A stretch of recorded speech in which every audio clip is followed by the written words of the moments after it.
All right. Before we even move on to the presentation of data, I want to give you a quick run through of how you can create your questionnaire using Google Forms, right? And once you have a Gmail account, you can easily use Google Forms, right? So let me just do a quick run through of how you can use Google Forms to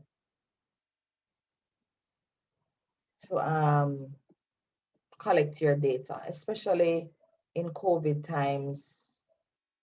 We don't need to be going around handing out paper to anyone and taking it home to our families.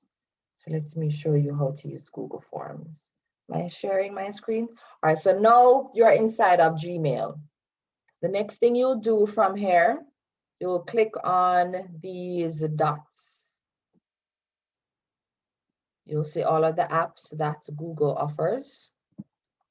You'll scroll down, select more from Google.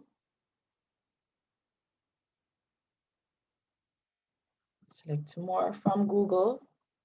Scroll down even further and you'll see a purple icon. Where is it? Forms. Select Forms. Wait for that to come up. Then you go to, let me move this bar from here. You can see what I'm doing. All right, so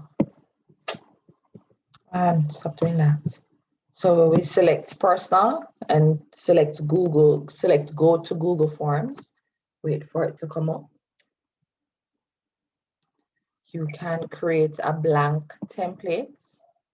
Here, for example, I have, let's do contact information. So you'll have a template that comes up that you can edit. And you just type in your information. So for example, it's a questionnaire, so you're not going to collect anybody's name, right? Because you told them it's going to be confidential. And depending on even the topic that you're choosing, people will not respond to a questionnaire if you're asking them about drug abuse and juvenile delinquency to implicate themselves in anything.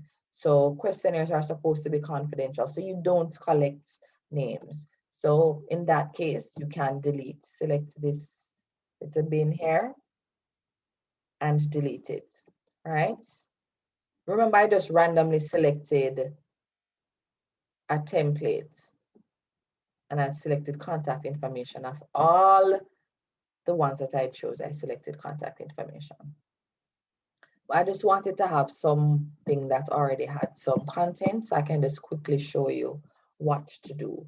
So you would select blank, or you could even come here, select any of the templates that they have and just delete what you don't need by selecting this.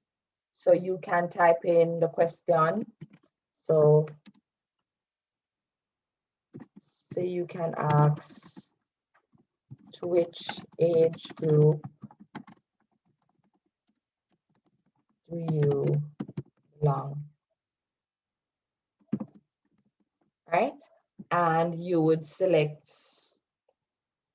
multiple choice because these are close-ended questions. So then you would put in the age ranges in this section and you click below it and you can add another age range and continue until you have your 4 options there. And then after you've done that, you can select required to ensure that you must respond to this. And a matter of fact, enable this for all the questions because you don't want them to submit the form and all the information hasn't been collected, right? So you can add that. So then you click on this plus sign to add another question to the sheet, and you can just keep doing this as you go through. A matter of fact, if you type it in Word, you can literally just open Word, copy and paste, copy, go back to the form, and just paste your questions in, right? And then you choose multiple choice. For the options to explain, so the open-ended questions, you can select short answer, so they have the option to give a short answer, or you can give long answer, so if they have a little more to say, you don't limit them too much, even though you're not going to include every word they say, but just in terms of the writing and the spacing and all of that. So you can choose the short answer, or you can choose paragraph. We don't encourage anybody to give you a paragraph of anything. However, it's just how much they can write, right? So in case, they have a lot to say, you can put that there. Remember, they don't know that paragraph was selected, so you're not directing them to give you that much information. It's just to allow them to write whatever it is they feel they want to share with you. So you can add that there, and then you select required. As I said, enable this option for all of them, because you need all the information. And then when they have started to, and you may have used it before, but in case you haven't, when they have answered the questions, you will have the responses in this section. But what you should know is that clicking on this option, create spreadsheet, will assist you when it is time to create your charts and your graphs and your tables. So when you select this, create new spreadsheets, it will take you to an Excel file. And then the figures would have been in this section where you can now highlight and create your charts and graphs, right? We'll look at that in a few minutes.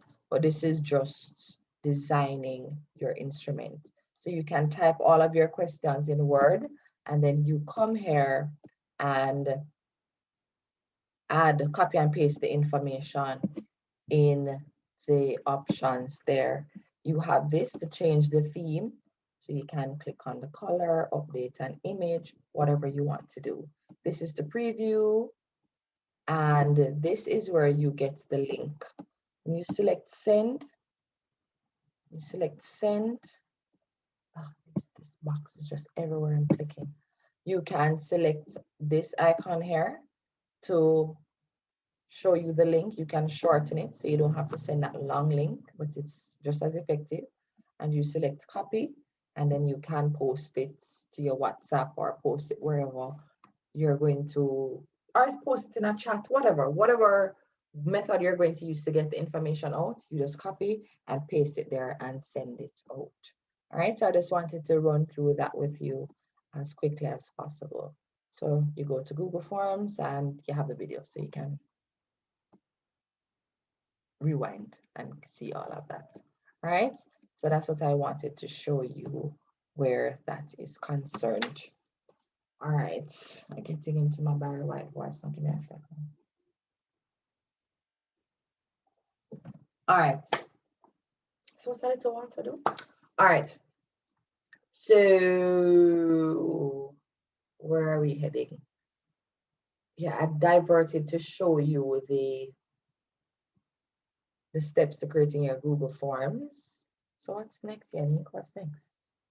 What are they supposed to be doing next? Your presentation of data. Ah, yes.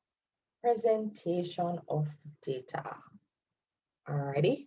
So let me share my screen again. Let me share.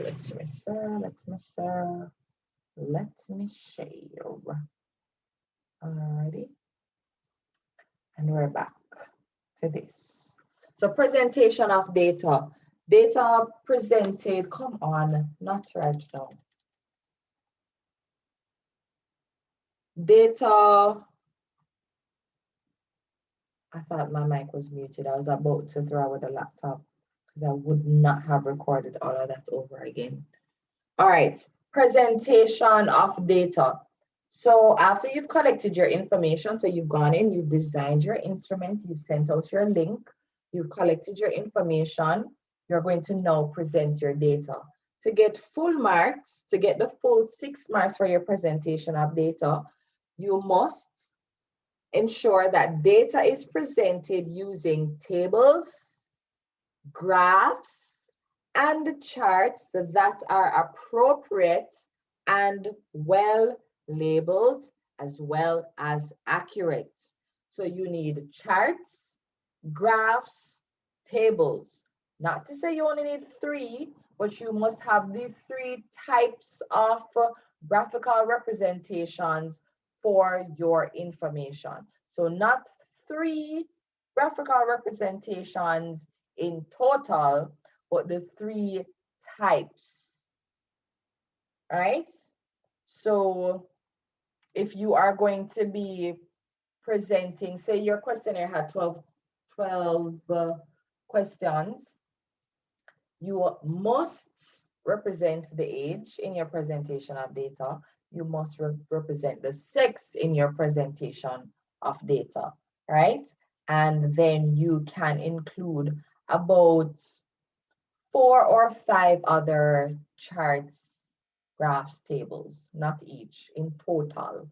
So in total, you can have between 6 to 8 or even 9 graphical representations of your data. So the data that you collected from your questionnaire, you can have about 6 to 9 representations of that. And it's where relevant. You can just need 6, or based on what you're covering, you may need 9, right? But you usually don't need to go beyond 9 charts, tables, or graphs in this section, and that's in total. But you must have the 3 types. You can't have all charts, you can't have all graphs, you can't have all tables. You must have your charts, you must have graphs, you must have tables. You can use 3 charts, you can use 1 table, and you use 3 graphs. That is up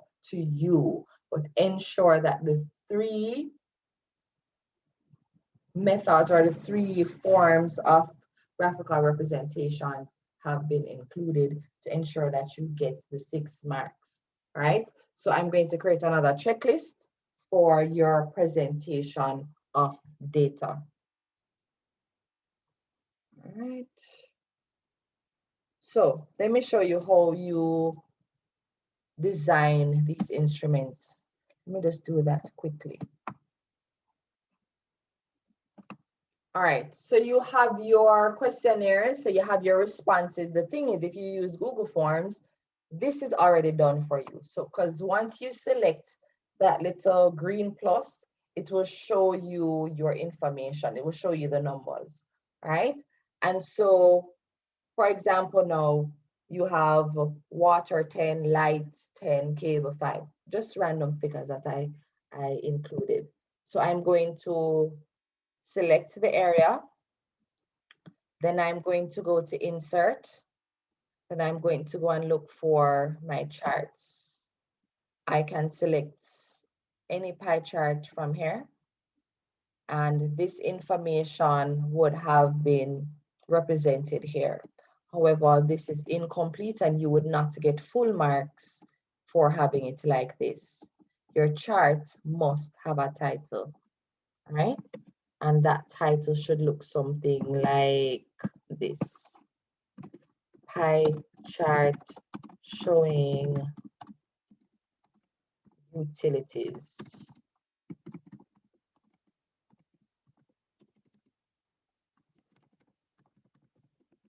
Right? It must have percentages outlined on the chart. So after you've selected your pie chart, you can look at how the information is presented. So you can go through and select and choose whatever it is you want to do. Please bear in mind that when you are printing pie charts, you don't print your pie charts in black and white. it must be readily distinguishable. The sections, the responses must be readily distinguishable. So while you can print your tables or your histograms or your graphs using black and white, because I can clearly see the responses and the amount of responses with a pie chart in black. It's just different shades, and in many instances it's not printed in a way that it's readily and easily distinguishable. So you always try to ensure that even if you're trying to save on ink, well, this time around more than likely you're going to be submitting it in soft copies. But just a rule of thumb, if you're trying to save on ink, you can print everything else in black and white, but just ensure that your pie charts are printed in color. So it must look something like this, and that is the process you'll go through to create that chart. Right, boom, so that's there. So that is your chart. I'm going to highlight it again. We're going to go to insert, and this time we are going to insert a graph. So we can use our histogram to represent this information. Okay, I did something wrong there. I think I selected the cell outside. I went out of the range. So it's came up looking a bit funky. So you have your charts here, your graphs, I should say, and there you go. And then you can select and ensure that your figures are included. Doesn't have to be, but it won't hurt. So you can just choose the design, and of course you add your title. All right, so that is how you'll create them. All right, so let me stop sharing. All right, so that is how that is supposed to be done. So your presentation of data, after you've collected your information, you tally it up, you put the headings there, you put the number there, you highlight it, and you choose your charts or your graphs. And I'm sure you know how to create tables. So you choose the frequency. Let me show that to you as well. So you cannot say you don't know. All right. And after I've gone through this, I'm expecting full marks from everybody. Just know that. Just be aware of that little tad bit of information. All right, here's a letter to respondents. You see what that looks like. Boom, boom. Dear resident, you could even say dear respondent, dear student. That is up to you. Questionnaire, you don't need to have copy of questionnaire, but it's not a perfect SPA that I pulled up, but it's good enough. Procedures for data collection. This is his process. This is what he used. Presentation of data. So now here's your checklist. And you should, after what I've just said, be able to identify the issues or the issue with how this has been presented. So your checklist for your presentation of data, make sure they're all labeled. Figure 1, pie chart showing the reason for whatever it is that you're going to show it for. And then your charts, right? And your chart, after you've designed it in Excel, you can literally just copy and paste it into Word. I didn't go through that because we all have an understanding of once it's designed, just copy, right click, copy, see, copy in Excel and paste it in Word, right? So you have figure 1 stating whatever it is, and your chart must have a title. So 1, you have the label. 2, the chart has a title. 3, the chart is properly labeled, so the figures should be represented on the chart itself. And then accompanying that is a description of the chart. So you're pretty much going to write or type what has been represented graphically here, right? So in figure 1, the pie chart reveals that 20% of the respondents said they used drugs for, this is 20%? This is 20%? This looks like the 25%. And this is why you must have the labels on it, right? I'm not supposed to be trying to work out the figures. What if I can't do math? Funny if, but you must ensure that the labels are there. So as I look, I can see the information represented graphically and it matches. So 20% of the respondents said they have taken drugs through medicine. 45% took drugs for recreation. 10% took drugs for experimentation. 25% took drugs as a result of peer pressure. So this description must be at the end of all your figures, right? So the next figure would be figure 2, right? And you keep going. Again, he didn't put the labels here, so make sure that it is clearly outlined here, right? And you do this for all of them. However, what you will notice though is that though you have figure 1, figure 2, you have a different label for a table.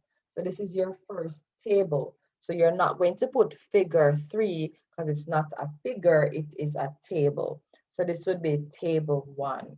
So you would have figure 1, yes. You would have figure 2. You would have table 1, table 2, and figure 3, right? So tables have a different labels, clearly, because they're tables and they're not figures, right? And obviously, they're all supposed to have an accompanying description below them, all right? So in some instances, what you'll have to do is to ensure that they have their own page. I don't want to see a figure where the figure is here and the description is on the next page, all right? So you can do that for some, but not all. So this is what this is supposed to look like. Let me show you another one. So presentation of data. So it's clearly labeled. I can see what is happening here. Eye chart showing this, figure 1, and he went through and discussed each of the responses, right? And he has his table here. Responses, the frequency, percentages, and he goes on to say figure 2 again, and you do this for all the relevant information as you go through, all right? And you go through. And then we get to our analysis of data, and we'll come back to that.